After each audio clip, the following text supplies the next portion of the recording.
are back, and you're thinking, Andy, you've done February, why are you back? Well, I haven't quite done February as it is yet, so welcome to Honest Day. Before we get started, Honest Day is a date in history where we take a day from the year, today being the 29th of February. Did you all forget? Well, I didn't. It's the 29th of February today.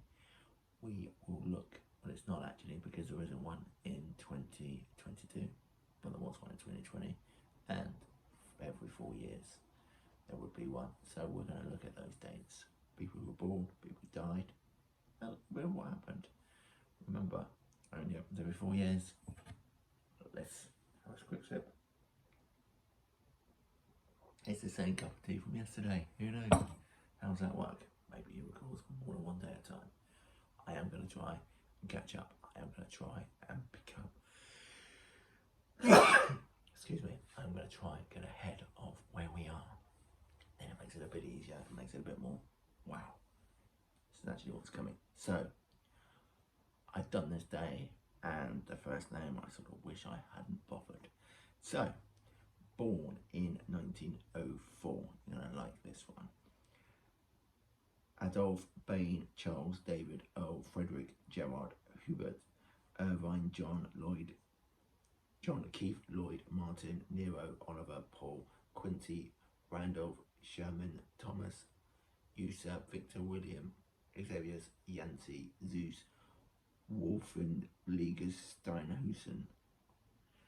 Yeah, the last one was a bit of a mouthful. Anyway, that is the longest ever personal name. Born in Bergedorf, Germany.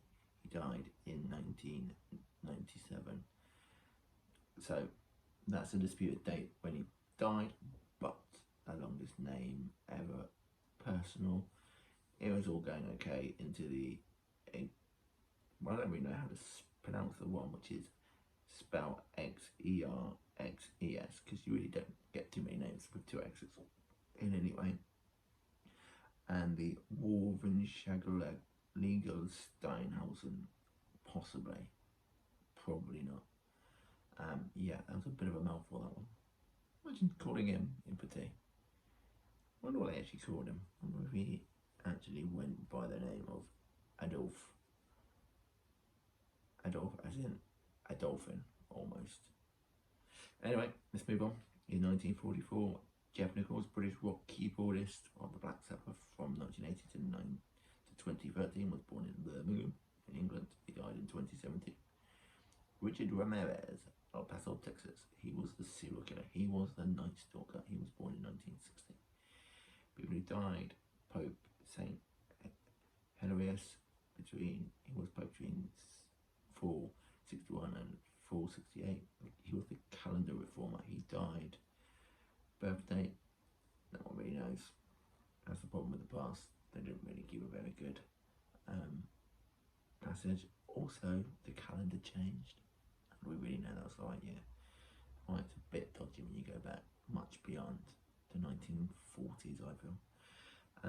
In 1960, Melvin Purvis, Little American FBI agent that led to the manhunt for outlaws Babyface Nelson, Pretty Boy Floyd, and John Dillinger, died of a self-inflicted gunshot wound at 56. Is that another way of saying he committed suicide? In 2012, Davy Jones, British musician, The Monkees, died from a heart attack at the age of only 66. Things that happened then. 1504, Christopher Columbus uses a lunar eclipse to frighten hostile Jamaican Indians. In 1692, the first people are accused of witchcraft in Salem, Massachusetts. Sarah Good, Sarah Osborne, and Tuba, a West Indian slave. In 1768, Polish nobleman Kazimierz Prusacki joins a bar conference to defend the Polish-Lithuanian Commonwealth against Russian influence. In 1832, Charles Darwin walks through the tropical forests of Pará in Brazil, describing the experience as being a transport of pleasure. In 1904, Theodore Roosevelt, him off of the American presidency, appoints 7-man Panama Canal Commission to proceed with completing the canal at the Isthmus. The Panama Canal, that was full of bacteria and disease. So many died. In 1944, Kowalski, future Pope John Paul II, is run down and injured by a Nazi truck in Krakow. In 1956, Islamic Republic forms in Pakistan. In 1960, Algeria earthquake in Morocco kills a third of the population, between 12 and 15,000. Imagine that. In 1988, Nazi documents implicates Cole Wadham in World War II deportations. In 2020, Watford beat Liverpool 3-0 at Vicarage Road. First Reds loss since Manchester City in January 2019, ends joint longest winning streak of 18 and the second longest unbeaten run of 44 in club top flight football history in England. In 2020, the US and Taliban signed a deal to end an 18-year war in Afghanistan in Doha, Qatar. US and NATO allies will withdraw their troops after 14 months if deal is kept. Well, they did keep that deal.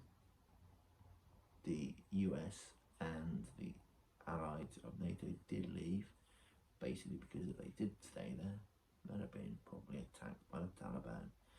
And what a state they've left that country in. Well done, America. Well done, NATO. Well done, the UN. You should all be absolutely sickened by the way Afghanistan's been left. Anyway, this has been the 29th of February. It's not actually the 29th of February. There wasn't a 29th this year. This is just a little bonus there for you. As I say, I will try and catch up and overtake so that we can have these coming into your inbox every day at the right time. Enjoy your day, people. If you are somewhere safe, stay safe. If you're somewhere not so safe, maybe Afghanistan, maybe in Kiev, somewhere like that, then stay safe. Try and keep going, and hope happier days are coming for you soon. See you, pals.